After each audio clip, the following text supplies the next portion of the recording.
Hi, I'm Christine Herman of Herman's Quality Meat Shop in Newark, Delaware. Welcome to my shop. In today's video, we're going to be talking about lamb, the rib portion and the loin portion. Are you ready?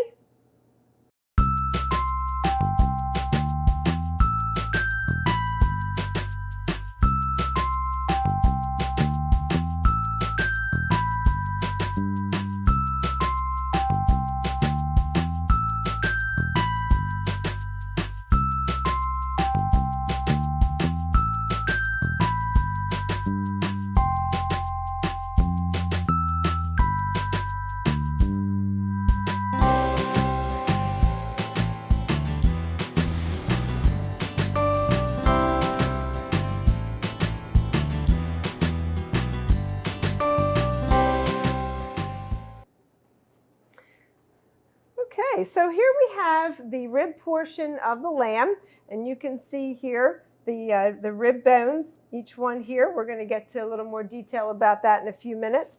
And actually what you can also see are the skirt steaks from the lamb as well. So one of the ways that we prepare this is we flip it over, we score the back, and then we take some of this outer fat off, and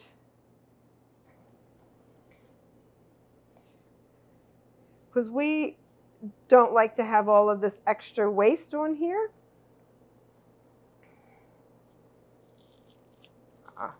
And there's a technique that we use in our store, there you go, and it's called seaming it out.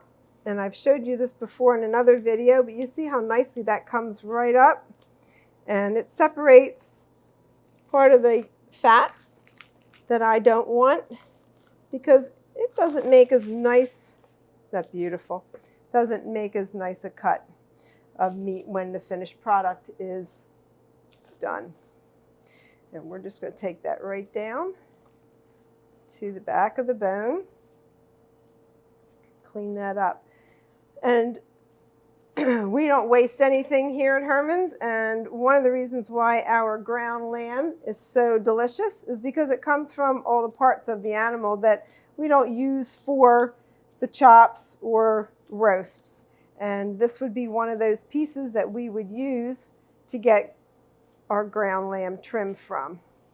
And I am just going to take this off and show you quickly. Yep. There's that piece that I just took off. Has a lot of really nice lamb trim on it. And here we have the other skirt, which I will take off also. Go from this direction. And there is the skirt, and you can see how thin that is, and I would take that membrane off and trim it up. But we're not going to talk about the skirt right now. We're going to get back to this beautiful rib, and you can see right there how nice that is, and we are left with some beautiful bones and some lovely meat for our rack of lamb and our lamb chops. Okay? So, okay. All right, here we have our beginning finished product for our lamb roast. You see again, it's nicely trimmed. The bones are cut back a little bit, so it's not quite so large. And we've chimed the bones here so that we can manage to cut into chops. And again, this was the piece that we had taken off that had the skirt. We're going to set that aside so we can better showcase our lamb rack. And there's three main recipes that you can use this for, or cooking methods. And one is a rack of lamb just the way it is here.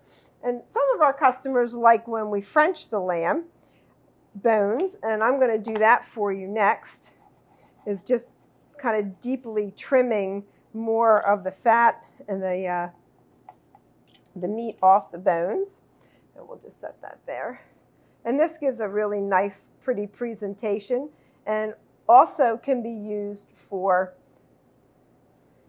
making a crown roast of lamb as well. And that is also a very popular item that we sell at the holidays or just a special occasion maybe.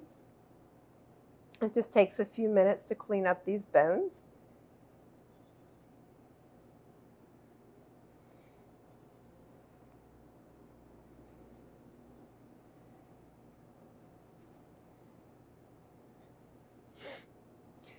lamb is always fresh, and it is always from the East Coast, typically New York or New Jersey. We never ever buy any of our meats out of the country, and therefore always fresh.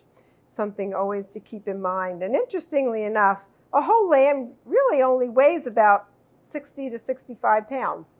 So you can imagine how much smaller it is than cattle, steer in other words. And we're almost done here. We do sell a lot of lamb here at Herman's in many different forms. Get over there. So here we have, we'll just tidy that up, but anyway. So now we have the Frenched version of the rack of lamb. All right, a little perfectionist here. Okay. So there's your rack. And for final cooking purposes, we like to include little booties. And these get put on at the end of cooking because you don't want to be cooking lamb or anything with paper. So you can see how that pretty presentation is at the end. And I'm doing this maybe a little ahead of schedule here, but I want to show you how pretty this looks if I can be coordinated enough to do this.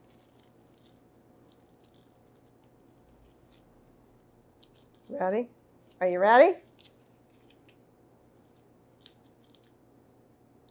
Voila! Look at that. Pretty rack of lamb. You can see how beautiful it is on the back as well. Now, we can leave it like this, or we can cut them into chops. And simply going right in between each bone as such. And I think I prefer a different knife.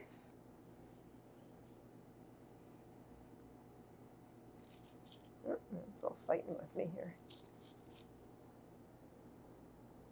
We'll get that booty back on there in a minute. So you get the idea of how nice these chops are. That bone didn't get cut all the way through, Christine. I got this. There we go. So there you have. Let's put these little booties back on. Your French lamb chops or baby lamb chops. Oh, we got double booties. There you go. There you have it. There's your nice little beautiful lamb chops right there. And of course, when you go to eat these, we'll talk about cooking in just a moment. Maybe we'll go to that first. So you can cook these in a couple of different ways. You can, as a rack, you can put it on the grill, or you can bake it in the oven, or you can pan fry the chops as they are. And lamb can be cooked similarly to beef, and we'll talk about cooking internal temperatures in just a minute.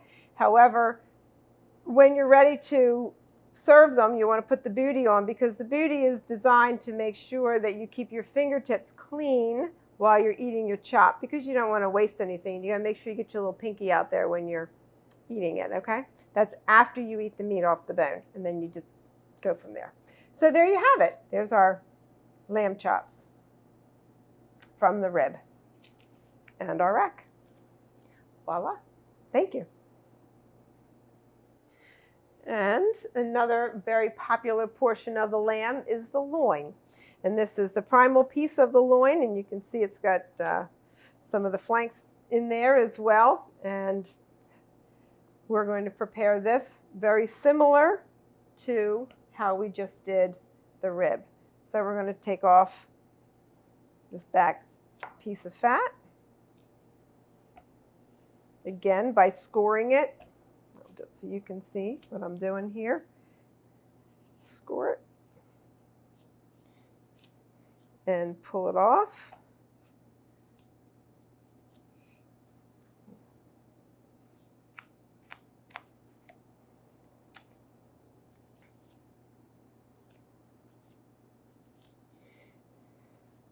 The loin portion is mainly served in the form of chops. And I'll explain why in just a moment and give you a correlation to beef as soon as I get this piece off here. Okay, I got that off. We'll just discard that. And then what we're going to do here is we're going to take our knife and we're just going to trim it right back.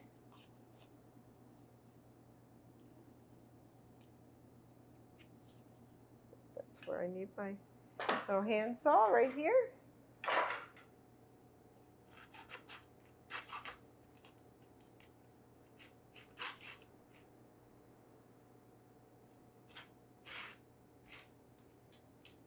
So feisty. My bone's feisty right now. And then I can just cut through it like that. There you go. So here's our loin, all ready for us to continue doing a little bit of trimming. All right, so we have this piece of loin all nice and trimmed up and ready to go. And you can see that this is basically the porterhouse steak of the lamb, what we call the lamb loin. It has the tenderloin running through the middle and it has the strip right there. And this piece in particular is most ideally as a chop versus a roast or a rack like the rib, because you can't cut through that bone as the customer at home in your kitchen. And tonight we're going to keep this as a piece just for you to see and get a visual, because I would normally cut this on the bandsaw and it's a little loud right now for the video. But we would typically cut these into 1-inch chops. We've cut them, they double chops if you prefer them into 1.5 inch or 2-inch chops as well. However, makes a nice presentation on your plate also. All right, and a great way to cook these is pan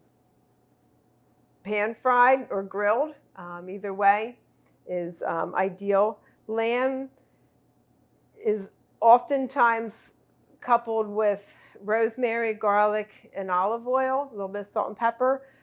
There's a lot of recipes that you can find, but those are some of the basic ingredients that are ideally used for lamb. And we're going to talk in just a moment about internal cooking temperatures. You were probably wondering in the beginning of the video whatever happened to the kielbasa. Well, here's our homemade kielbasa. This is smoked. And we make this here in our store. We hand trim all of our sausage meat, and we have an awesome recipe for our kielbasa. We do a fresh as well as a smoked kielbasa. This happens to be the smoked that you can see the grill marks there on the back. But anyway, this is ideally served at any time of year. A lot of people like to use cook their kielbasa with sauerkraut or just on the grill, heat it up in many different ways. And one of the reasons why I have this out to go with the lamb, you're probably wondering what the correlation is, but it's also a good holiday meal, whether it's for Easter, Thanksgiving, or Christmas, to serve the lamb and the kielbasa as an appetizer as well. So that is one of our very famous signature sausages also, is our fresh and our smoked kielbasa. Hope you'll try it sometime. I want to talk to you tonight for just a few minutes on my kitchen tips is about something really important. And I know some of my videos have been kind of fun and kind of lighthearted and have some information to them at the same time. But tonight I want to talk to you about something really important, and that's pathogens. Pathogens can come from your meats that are not cooked to the proper internal temperature. And you might be wondering just exactly what that means. And I'm sure you've heard of internal temperatures, and I've got some thermometers here that we're going to talk about in just a minute. However, and I know it's just really an important subject that I want to just lightly touch on tonight without getting into like heavy details, because I want to talk to you more about internal temperatures than anything else. And I have two thermometers. I have a probe thermometer, and I also have a digital thermometer. And these are really useful in getting your internal temperatures to where they should be. And they each have a little dimple on them, which you're not going to be able to see the naked eye. You have to have it up close. But when you are cooking your meats and you want to check your internal temperature, you want to make sure that you insert this in past that, that's not going to, yeah, here, past that dimple. And then you're going to wait and count about 15 seconds for that internal temperature to come up correctly. And especially with this particular thermometer, your digital thermometers typically read much quicker. And usually these thermometers come with a little temperature guide on the back. But maybe if you have a piece of paper and a pencil, I could just sort of give you some information about that. It is really important that you know the internal temperatures. You probably have heard these from different places, but rare to medium rare beef is, well, rare in particular is like 125 to 135. Medium rare is 135 to 145, and this is all Fahrenheit. Moving up to more of a medium well is 145 to 155 degrees, and well done beef is 155 to 165. As far as your lamb is concerned, which is what we have here, your internal temperature, you want it to be about 155. And again, it's really important that you get that little dimple into the fattiest or the meatiest part of the piece of meat that you're cooking. And even the same thing with your sausages or anything else. Your temperature internal is very important because you want to make sure that you have cooked and, I hate to say it, but killed any of those possible pathogens that may or may not be in your meat. And that's not to scare you, but it's just to say that it is real with our meats and our foods. So I hope that was a helpful tip. So for those of you that enjoy lamb, we have delicious rib lamb chops and rack of lamb or beautiful loin chops as well. Feel free to try either one at any point in time. Our fresh kielbasa, as always, is the best. And don't forget to use your thermometers when you're cooking. Thank you very much. We hope that you will like our channel, subscribe, please. Feel free to comment, and we hope to have you join our family. Thank you so much. God bless you. Christine Herman.